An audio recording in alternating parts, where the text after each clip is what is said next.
Hi, வாங்க time மேனேஜ்மெண்ட்னா என்னென்னு பார்க்கலாமா? குறிப்பாக பெண்களுக்கு, வீட்டில் உள்ள பெண்களோ அல்லது வேலைக்கு போகிறவங்களா இருந்தாலும் சரி, டைம் மேனேஜ்மெண்ட்டுங்கிறது கண்டிப்பாக அவசியம்தான். மேனேஜ்மெண்ட் படி லிஸ்ட் போட்டு தான் வேலை பார்க்கணுமா? அதுன்னு அவ்வளோ பெரிய முக்கியமான விஷயமா அப்படின்னு கேட்டால், முக்கியமான விஷயம்லாம் இல்லைங்க, ரொம்ப முக்கியமான விஷயம். ஏன்னு வச்சுக்கோங்களேன், ஒரு வேலையை நம்ம சிறப்பாக செய்யும்போதோ அல்லது அந்த எடுத்த வேலையை சரியாக கரெக்டாக முடிக்கும்போது ஒரு கான்ஃபிடென்ட் லெவல் வரும் பாருங்கள். கண்டிப்பாக அதை யாராலும் கொடுக்க முடியாது. நமக்குள்ள நம்ம மேலே நமக்கு ஒரு கான்ஃபிடென்ட் வரும். அந்த தன்னம்பிக்கை ஒவ்வொரு நாளும் நடக்கும்போது பாருங்கள், நம்ம முகமே எவ்வளோ தேஜஸாக இருக்கும், எவ்வளோ கான்ஃபிடென்ட்டாக இருக்கும். இப்போது நம்ம என்ன வேலை செய்ய போகிறோம் அப்படிங்கிறது முன்னாடி தெரிஞ்சிருச்சுன்னா அந்த வேலை கண்டிப்பாக சுலபமாயிடும். ஸோ இது சிம்பிள். இப்போது இதுக்கு நம்ம என்ன பண்ணியிருக்கணும், முன்னாடியே ப்ரீ பிளான் பண்ணி வச்சுக்கணும். ஃபஸ்ட்டு பாயிண்ட் பார்த்திங்கன்னா, ரொம்ப முக்கியமானது லிஸ்ட் அவுட் பண்ணுறது. அதுவும் அந்த லிஸ்ட்டு முதல் நாள் செய்து வச்சுருந்தா ரொம்ப நல்லது. பார்த்திங்கன்னா ஒரு 5 நிமிஷம்தான் செலவு பண்ணணும். அந்த லிஸ்ட் அவுட்டுக்கு 5 நிமிஷம்தான் செலவு பண்ண போகிறோம். ஆனால் அதோட பலன் பார்த்திங்கன்னா ரொம்ப அருமையாக ஒர்க் ஆகும். ஆர்வ கோளாறு லிஸ்ட்டாக இருக்கக்கூடாது, ஆக்கப்பூர்வமாக இருக்கணும். ஒரு நாளைக்கு நாம் என்ன நம்மளால் செய்ய முடியும், நாம் என்ன செய்ய போகிறோம் அப்படிங்கிற அந்த லிஸ்ட்டாக இருக்கணும். இதை செஞ்சிடுவேன், ஒரே நாளில் இதை பண்ணிவிடுவேன், அதை பண்ணிவிடுவேன்னு அந்த லிஸ்ட்டை பெருசு பண்ணி நம்மள டம்ப் பண்ணக்கூடாது.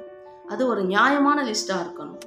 இன்னைக்கு அதில் டைம் பிரகாரமும் கூட இருக்கலாம். எனக்கு நம்முடைய தேவைகள், நமக்கு என்ன படிக்கிறோம் அல்லது எதாவது புதுசாக கற்றுக்குறோம் அந்த மாதிரியானது. அப்புறம் வீட்டு வேலைகள், குறிப்பாக பசங்களுக்கு கொடுக்குற லஞ்சிலேருந்து அவங்களுக்கு வைக்கிற ஸ்நாக்ஸ் பாக்ஸ் முதற்கொண்டு என்ன இருக்கணுங்கிறது அந்த லிஸ்ட்டில் இருந்தால் ரொம்ப நல்லாயிருக்கும். அந்த லிஸ்ட் அவுட் பண்ணுறதுல எவ்வளோ பலன் இருக்குதுமா, நிறைய பலன் இருக்குது. அது இப்போ அறக்க பறக்க நம்ம சமைக்கிறோம்னு வச்சுக்கோங்களேன், காலைல எழுந்திரிச்சு தான் யோசிக்கிறோம் என்ன பண்ண போகிறோம் அப்படி சொல்லிட்டு. அப்போ ஃப்ரிட்ஜை திறக்கும்போது மேலே என்ன காய் இருக்கோ அதை தூக்கிட்டு என்ன பண்ணுவோம், சமைச்சிடுவோம். அப்புறம் என்ன பண்ணுவோம், நம்ம அதெல்லாம் சமைக்கிறதுக்கு எல்லாம் ரெடி பண்ணிக்கிட்டே இருக்கும்போது, ஐயோ இது இல்லையே தீர்ந்து போச்சே, அது இல்லையே தீர்ந்து போச்சே, இதை செய்யறதுக்கு இந்த பொருள் வேணுமே, இது மட்டும் இல்லையே அப்படிங்கிற அந்த மாதிரி அசௌகரியமான சூழ்நிலைகள் எல்லாமும் தவிர்க்க முடியும். டைம் மேனேஜ்மெண்ட்டோட முக்கிய காரணமே பார்த்தீங்கன்னா, டைமை ரொம்ப எஃபெக்டிவாக பயன்படுத்துறது தான்.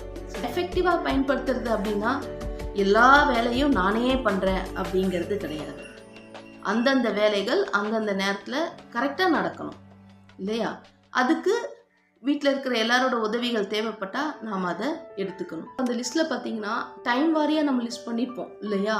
இல்லைனாலும் சில சின்ன சின்ன வேலைகள் அல்லது பெரிய பெரிய வேலைகள், சரி இந்த வேலையை கை வச்சா 1 மணி நேரம் ஆகும்பா, இந்த வேலை பார்த்தீங்கன்னா சின்ன சின்ன வேலை, இதை டக்குன்னு முடிச்சிடலாம் அப்படின்னு ஒரு சில இதுவும் இருக்கும்.